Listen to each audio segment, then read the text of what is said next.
time to add corals to the 220-gallon build, so I need to plan the overall layout and coral placement I plan to keep. Because planning a coral layout and having a vision for your tank is quite important. You know when you see an incredible reef tank that just blows your mind? You know, those tanks where all of the corals just seem like they were meant to be placed next to each other? The reason why these tanks are so visually appealing is because they were thought out beforehand. Sexy tanks look sexy because the person behind it had a vision of how it would eventually look and planned out how to make that vision come to life. You know, I've covered aquascaping planning techniques in some of my previous videos, but it's time I talk about how to plan a coral layout. Because even though aquascapes are important, we all know that it's always been about the corals anyway. So in today's video, I am going to use my new 220-gallon build as an example of how you can approach planning a coral layout and creating a vision for your tank. Your coral layout plan can be as detailed or as flexible as you want it to be, but just try to envision what your end goal with your tank build is.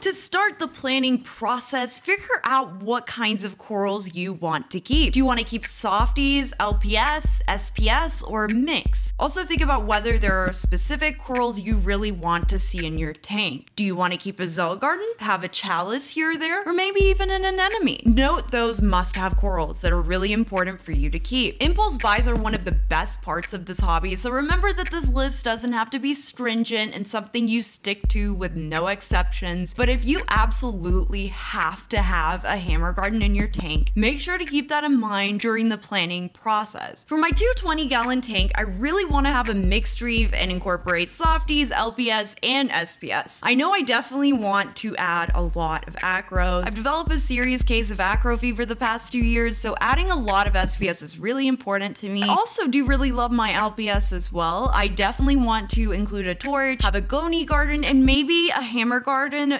After figuring out the general types of corals you want to keep, it's a good idea to think about areas of your tank that could potentially hold different types of coral. Each coral has its own individual needs and requirements for flow, lighting, and who it can tolerate as its neighbor, so it's essential that we take all of this into account. Each coral you will add to your tank will only have so many positions in your tank that it will thrive in. Even if you're not set on any specific type of coral, think about what your options are for certain areas. Consider how light and flow affect the choices you can make. I mean, the last thing that you want to do is impulse purchase a coral down the road and then realize that you don't actually have any real estate left in places it will thrive in. Another consideration when planning out your coral layout is to think about the colors of your corals and their growth patterns. Have a range of colors throughout the tank and avoid adding too many corals with the same color because it can easily make your tank look bland. When thinking about your coral layout, it's also a good idea to use color theory to your advantage. Place corals that are complementary in color next to each other. It creates contrast between your corals and makes them really stand out. I have a video that goes into depth about how color theory applies to coral placement if you want to check out how to apply this method. It's an easy way to make the colors of your coral look artificially brighter and emphasize specific corals or areas of your tank. Another important thing to consider when designing your coral layout is to consider the growth patterns and the movement of your coral. Have a good balance of corals that have little movement and corals that have a lot of movement. For example, place acants with little movement near a hammer garden with a lot of movement. Contrast a frog spawn with a nice leather coral. Adding variety and contrast to your tank using the colors and the growth patterns of the corals you select is really important to take into account as you add new additions because it makes your tank look really visually appealing and sexy to the eye, and it also mimics the natural reef. So it's time to incorporate these principles and plan the coral layout process for my 220-gallon. I think the best way to plan this is to play the classic game of pin the coral to the aquascape. Shout out to Reef for letting me use their corals and pin the coral to my aquascape. What we're going to do is for each round, I'm going to use these corals to plan the general layout of my tank using the ideas I talked about earlier.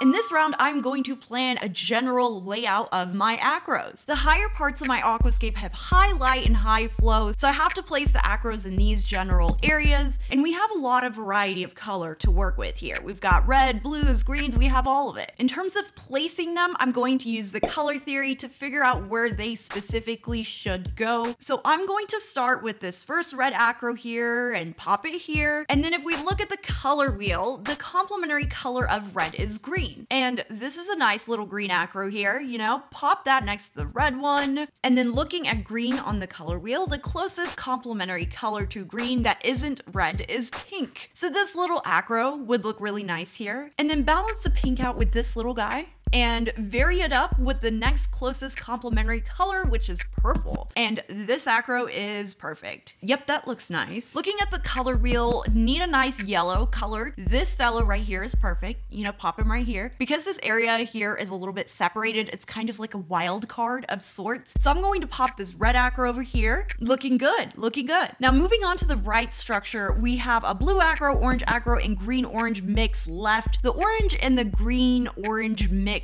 both are complementary to the blue acro, so the blue acro should definitely be in the middle. We'll pop it right here and then place this little orange one next to it and the last acro over here. Now the other parts of my aquascape have mostly medium light reach with a much less intense flow. I have a ton of options here, but I need to think about corals with a lot of movement to contrast the low movement of those acros. Let's start with this torch here. Torches love some good flow and highlight, so really only has one spot, which is right here. And to balance out some of that movement across the tank here, I'm thinking the Goni garden really belongs in this area. You know, much less flow hits this spot, so it's just a wonderful position. So we got 2 purplish Gonis and 1 yellow Goni to work with. On the color wheel, this works great actually, because yellow and purple are complementary colors of each other, so that means that the yellow Goni will sit nice and pretty here in the middle with these 2 other Gonis around it. I think we should carry on this movement we've got going here on this left structure and place the hammer garden on this ledge area as well. Green and orange work great with each other. Bam! I also think having a nice Zoa garden would look lovely on this right side. You know, they add so much color. So let's place this red Zoa right here and pop that lovely green one near it. Pop the orange one right here next to that. Then the blue Zoas and then these yellow Zoas. Nice little Zoa garden. I love it. Now we have a couple of Blastos left and I'm thinking of just having a little Blasto area here. You know, it would be pretty neat. And